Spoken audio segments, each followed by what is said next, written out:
Bonjour les amis, j'espère que vous allez bien. J'aimerais tout d'abord me présenter. Tout le monde m'appelle Papy Daniel. J'adore raconter des histoires et aujourd'hui je viens vous raconter l'histoire de l'éléphant et le hérisson. Il était une fois les animaux de la brousse. Ils vivaient entre eux, seuls sur la terre. Enfin, non, pas tout à fait. Il y avait aussi dans la brousse les génies, les grands et les nains, qui eux aussi vivaient entre eux. Quant aux hommes, ils n'avaient pas encore fait leur apparition sur la terre.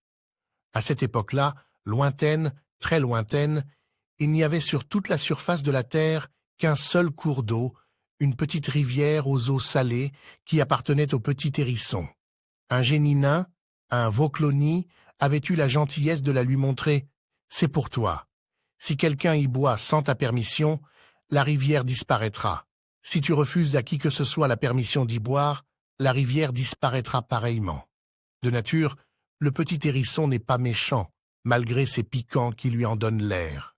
Il suffisait donc de lui demander « Petit hérisson, je meurs de soif. Est-ce que je peux aller boire dans ta rivière ?» Il répondait toujours par oui, et on pouvait se désaltérer à satiété. Mais un jour, l'éléphant, piqué par on ne sait quelle mouche, se leva et déclara « Moi, le plus grand de tous les animaux, le plus puissant, le plus fort, que je sois obligé à chaque fois de demander la permission à ce petit rien de hérisson, est inacceptable. Je ne le ferai donc plus. Désormais, je boirai sans sa permission. » Le petit hérisson n'était pas présent. Mais les autres animaux, qui attendaient son arrivée, dirent à l'éléphant « Ne fais pas ça, éléphant. Il ne te coûte rien de demander la permission au petit hérisson. Il n'a jamais refusé de l'eau à personne. » Mais l'éléphant ne les écouta pas. Il se leva et alla boire l'eau de la rivière. À peine eut-il commencé à boire que la rivière se retira, et l'éléphant partit en barrissant. Quelques instants après, arriva le petit hérisson, qui trouva que sa petite rivière aux eaux salées était à sec. Il se dressa sur ses petites pattes et demanda « Qui a bu toute l'eau de ma petite rivière ?» « C'est l'éléphant, » répondirent en chœur les autres animaux. On le lui avait pourtant déconseillé.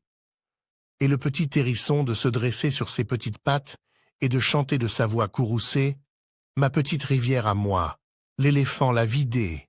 Si jamais je vois l'éléphant, si jamais je rencontre l'éléphant, je me battrai avec lui et je lui ferai rendre ma rivière. » Parole de hérisson. Ce disant, le petit hérisson partit à la recherche de l'éléphant. Il trottinait tout seul dans la brousse. De temps en temps, il se redressait sur ses petites pattes ou montait sur un arbre pour chercher l'éléphant des yeux. Il était vraiment en colère. Mais est-ce qu'un petit rien de hérisson peut vaincre le grand éléphant? Le petit hérisson marcha ainsi pendant longtemps. Ce fut vers le petit soir qu'il vit l'éléphant. Le gros pachyderme avait fini d'engloutir des tonnes et des tonnes de nourriture et se reposait aux rayons couchants du soleil. Il dormait. Le petit hérisson se dirigea droit sur lui. Il lui donna un coup de patte, puis un autre et un autre encore. L'éléphant se réveilla. « C'est toi, toi qui as bu toute l'eau de ma petite rivière à moi, hein ?» demanda le petit hérisson en colère. « Oui, c'est moi, c'est bien moi. Et que veux-tu » bougonna l'éléphant. « Me battre avec toi. »« Ah, ah, ah !» éclata de rire l'éléphant. « Te battre avec moi? Est-ce que tu n'es pas devenu fou ?» En réponse, le petit hérisson se mit à frapper l'éléphant. Alors l'éléphant se fâcha. Il se leva. Il leva sa trompe et frappa à son tour le petit hérisson. C'était ce qu'il ne fallait pas faire. Le petit hérisson enfonça tous ses piquants dans la trompe de l'éléphant qui hurla de douleur et appela tous les animaux au secours. Ceux-ci vinrent supplier le petit hérisson d'enlever ses piquants de la trompe de l'éléphant. Le petit hérisson, malgré ses piquants, n'est pas méchant. Il accepta volontiers de soigner l'éléphant.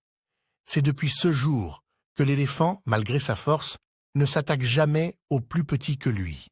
C'est la fin de notre histoire, alors pour ne pas manquer d'autres histoires, je vous invite à vous abonner à ma chaîne et activer la cloche de notification et écrivez en commentaire si vous avez aimé cette histoire. À bientôt les amis pour de nouvelles histoires.